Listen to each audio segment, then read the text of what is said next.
जैसे जैसे लोकसभा चुनाव नजदीक आ रहे हैं, वैसे वैसे बालाघाट सिवनी लोकसभा क्षेत्र का राजनीतिक माहौल गर्माता जा रहा है, जहां विभिन्न पार्टी और संगठन से जुड़े लोग इस चुनाव में अपनी ताल ठोकने के लिए आतुर दिखाई दे रहे हैं, रोजाना गर्माते जा रहे हैं।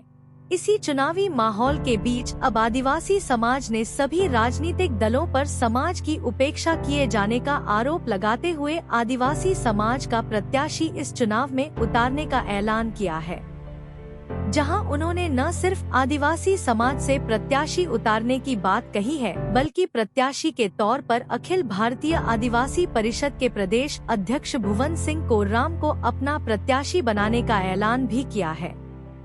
आदिवासी समाज द्वारा यह फैसला गुरुवार को बैहर के गोंडवाना सामुदायिक भवन में आयोजित एक बैठक के दौरान किया गया, जहां उन्होंने प्रदेश अध्यक्ष भुवन सिंह कोर्राम को समाज से लोकसभा का प्रत्याशी बनाए जाने की घोषणा करते हुए उन्हें बालाघाट सिवनी लोकसभा सीट से जिताकर लोकसभा पहुंचने की बात कही है।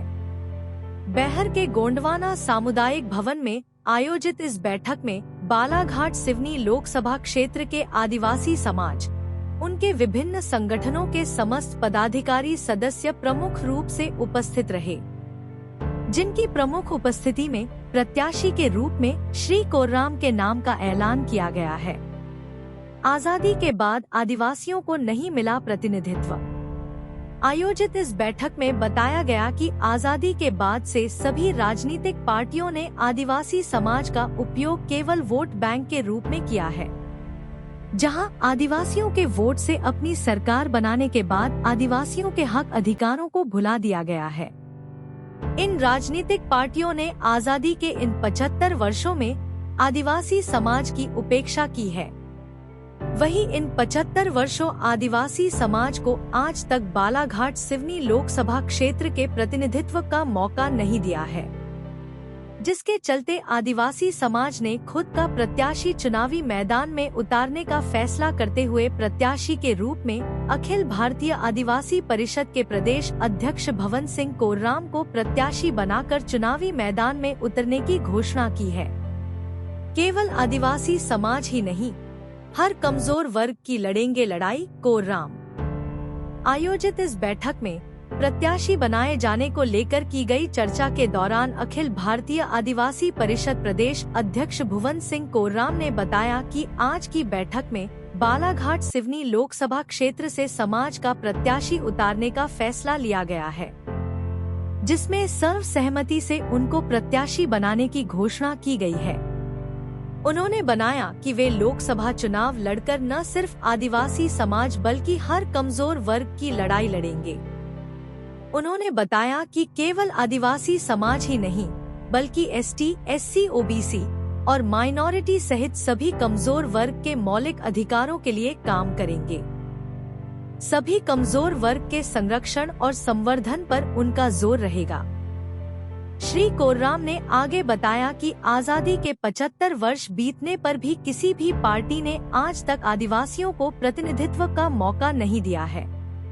इतना बड़ा समाज होने के बावजूद भी विभिन्न राजनीतिक दल आदिवासी समाज का उपयोग केवल वोट बैंक के रूप में कर रहे थे, जिनका उपयोग चुनाव में करने के बाद उन्हें डिस्पोजल की तरह फेंक दिया जाता था। इसीलिए समाज संगठन द्वारा समाज का प्रत्याशी उतारकर लोकसभा में क्षेत्र के प्रतिनिधित्व करने का फैसला लिया गया है।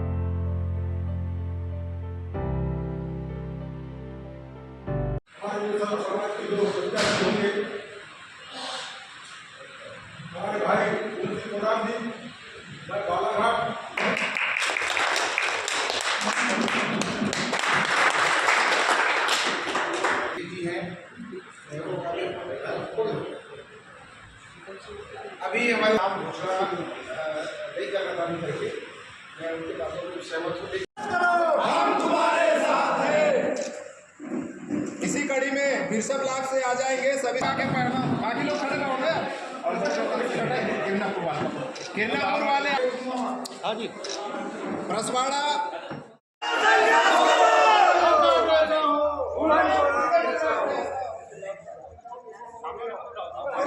संघर्ष करो, हम तुम्हारे साथ हैं।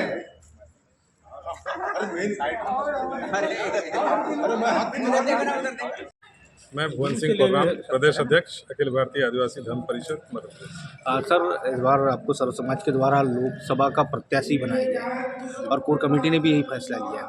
क्या रहेंगे आपके मुद्दे और किन मुद्दों को लेकर के आप ग्रामीण जनता के पास जाएंगे? देखिए, सबसे पहले तो मैं पूरे लोकसभा क्षेत्र के जो आदिवासी समाज ने हर ब्लॉक से और हर ब्लॉक के जो सामाजिक संगठनों के जो पदाधिकारी हों, उन्होंने मेरा नाम चयन किया और समर्थन किया है।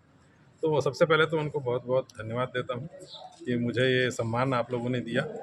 और मैं यही आदिवासी समाज ही नहीं, कमज़ोर वर्ग जो वंचित समाज है, कमज़ोर वर्ग है, ST SC OBC माइनॉरिटी के जो जितने भी कमज़ोर वर्ग है, उसके मौलिक जो अधिकार हैं, जिसको शिक्षा, स्वास्थ्य, रोजगार, व्यवसाय, कृषि, ये सारे मुद्दों को लेकर मैं अगर चयन होके इस सांसद जो हम देश की सांसद में एक मेंबर बन के पहुँचूँगा, तो इन बातों पे सबसे ज़्यादा मेरा ध्यान केंद्रित रहेगा और मेरा इन्हीं कमज़ोर वर्ग के लोगों के संवर्धन और संरक्षण के ऊपर सबसे ज़्यादा फोकस रहेगा। अच्छा सर, ये देखा गया है कि ये आवश्यकता क्यों पड़ी कि ताकि समाज अब चुनाव लड़ना चाह रहा है बालाघाट सिवनी संसदीय सीट। देखिए, आज़ादी के 75 साल बीत गए, लेकिन बालाघाट सिवनी लोकसभा में किसी भी पार्टी ने आदिवासियों को सम्मान नहीं दिया और सम्मान इतना बड़ा जो समाज है उसके वोट बैंक का यूज़ कर उन्हें डिस्पोजल की तरह फेंक दिया गया। तो इसी बात का चिंतन मंथन आज हमने किया है और हमारा पूरा समाज जागा है और आज इस प्रकार का कदम है। बालाघाट जिले की ताजा तरीन खबरों के लिए चैनल को लाइक, सब्सक्राइब और बेल आइकन को दबाना ना भूले।